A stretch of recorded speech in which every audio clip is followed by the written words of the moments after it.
Well, good afternoon and thanks for joining us. I'm Jurnee Taylor. Here are some of the stories we're bringing you right now. Today is the start of a new school year for many students in Central Arkansas. How some local organizations are making sure kids are ready in 3 minutes. Plus, e-bikes and e-scooters are more popular than ever, but they are also bringing new risks to roads and sidewalks. More on why some want them registered like cars. And USA Gymnastics is fighting for Jordan Childs to keep her bronze medal for the women's floor routine. More on the controversy coming up. Well, we hope you've been enjoying your Monday so far, but before we get into those headlines, let's get a quick check of weather. Nathan, the first day of school for teachers and students out there, how is recess looking right now for those kids?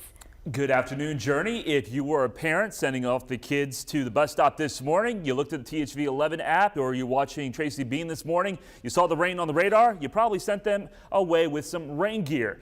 The rain shield has really started to shrink in coverage though. Here is radar, and you can see it's just light green for the most part, but when we take a look at the high resolution radar, a lot of this is not reaching the ground. So most likely, I think a lot of locations in the metro, especially to the east, will stay on the dry side. A little bit of light rain happening right now in Saline County, but the bulk of the rain over the Ouachita. So there's some light rain in Hot Springs, Mount Ida, Mena. This is going to try to push its way towards the Interstate 30 corridor, but it's going to have a tough time. So we'll have a small chance there could be some light rain out there as we go into the rest of your Monday. Here's a 5-day radar estimates with the rainfall. It certainly has been much more rain in Oklahoma and into northwest Arkansas and west Arkansas. But there's that rain fading away as the day progresses along, and I think we're going to see some sunshine out there. Temperatures right now into the 70s and low 80s, but with more sun, temperatures today should be able to warm up primarily into the mid to upper 80s. It gets hot on your Tuesday. Also, the humidity will be returning. More on that forecast coming up. All right, Nathan, thank you. Well, today it's the first day back for thousands of students in more than 20 school districts across our part of the state. And among them, Central Arkansas's largest district is opening the doors on a brand new school. For 1,400 students, they will be starting here at the Dr. Marion G. Lacey K-8 Academy, a brand new environment for the very first time. It features 84 classrooms, a cafeteria, and competition gym for 1,500 people, as well as a broadcast studio, media center, kitchen, labs, music, and art rooms, just to name a few. And with many Central Arkansas school districts back in class today for the start of a new academic year, the city of Little Rock held their 3rd annual Back to School Family Fun Fest in the River Market this weekend. Children received free haircuts, manicures, and plenty of supplies to get them back ready for this day. We gave away free backpacks filled with school supplies, especially for those that may not have been able to buy everything that their student needed. It included the paper, the pencils, the pens, those types of things. Well, the event also included immunizations and health and dental screenings, so parents could be aware of any issues. Children could be also vaccinated with immunizations they needed.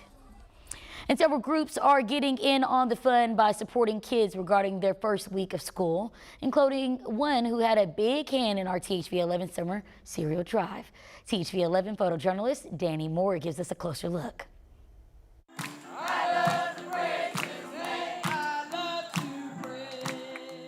We got involved in Channel 11 cereal drive a couple of years back, and our people enjoyed it. And so I decided this year to challenge them to collect at least 1,000 boxes of cereal. And if they collected 1,000, I would preach from the roof. Well, they ended up collecting 1,854 boxes. So guess where I'm going to be shortly. Actually, I think it was just enough just to challenge itself. They were so determined to see me on the roof because from time to time I would do a count and we weren't there, and they kept saying, "Don't worry, you'll be on the roof." And so I think it was just, again, just the idea of me getting on the roof. It was just enough to do it, but also the fun in doing it. But more than that is the blessing of being able to help those that need behind it. 25% of the children in Pulaski County go to bed hungry. And so for that reason, you know, there's not enough that we can do. I wish that we could do more, but you know, everything that we do is helping one child to have at least one meal a day.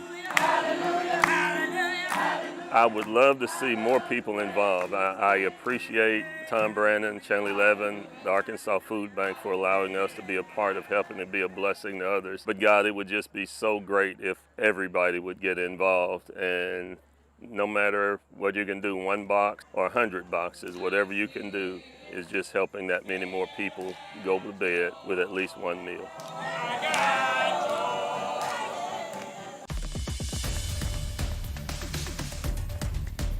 Little Rock police are investigating a shooting that left 2 people dead Sunday. Police found the victim's body on South Shackelford Road with apparent gunshot wounds. They tell us one was an adult and the other was a juvenile. The investigation is ongoing. However, if you have any information, you're asked to contact Little Rock Police. And a man is dead and a suspect behind bars after a shooting at an apartment complex in Pine Bluff. This video, courtesy of Heat magazine. Officers say they were responding to an unrelated call when they heard gunshots. They found 37-year-old Timothy Kennedy lying on the ground, and shortly after, he was pronounced dead on the scene. 22-year-old Mark Ravius Keyshawn Jackson identified himself as the shooter and returned to the scene. He's now in Jefferson County Jail and charged with first-degree murder.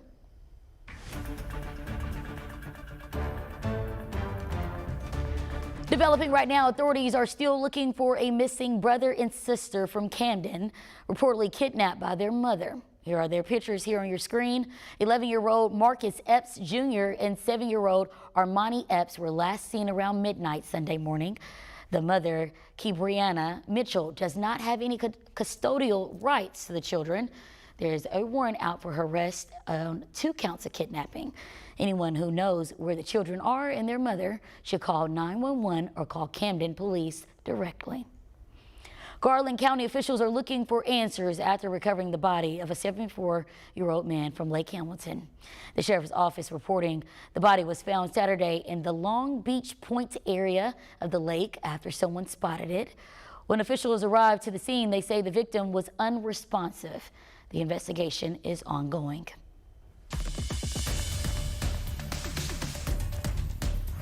Mark my words, if he wins this this election, watch what happens. It's a danger. He's a genuine danger to American security. And that was President Joe Biden this past Sunday in his first interview since withdrawing from his re-election bid last month. Biden went on to say that the way former President Donald Trump talks underscores his concerns that a second Trump term would undermine democracy. Now, this all comes as both the Trump and Harris campaigns have been out on the trail all weekend long as the presidential race heats up.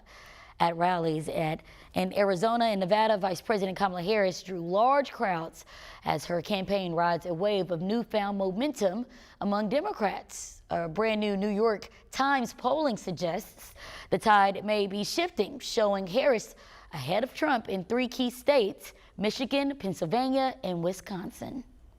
Meanwhile, CBS News has learned President Biden's top advisor for Mideast Affairs has tentative plans to fly to Egypt this week to attend hostage ceasefire talks.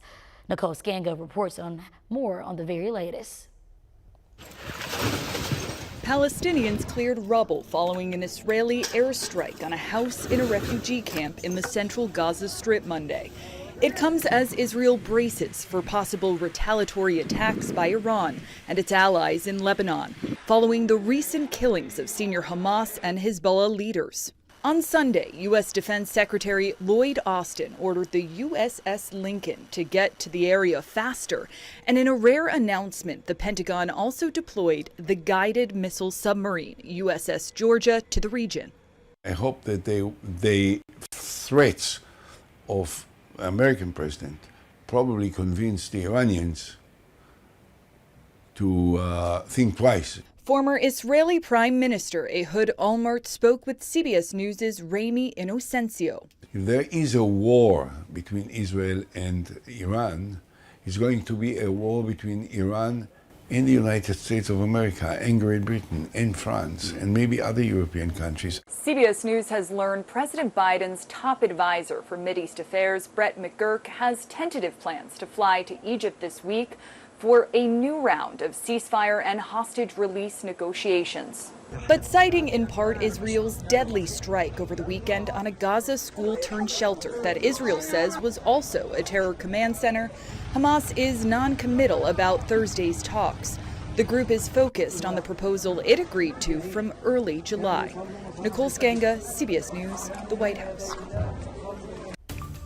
USA Gymnastics is fighting for Jordan Childs to keep her bronze medal for the women's floor routine. More on the controversy coming up. The clouds are keeping the temperatures primarily below average today. Tomorrow, though, things go in the opposite direction as warm and humid air returns from the southwest. Temperatures shoot back up into the mid to upper 90s, maybe 100 in Camden. This is going to be the trend going into the rest of the work week. More on that forecast coming up.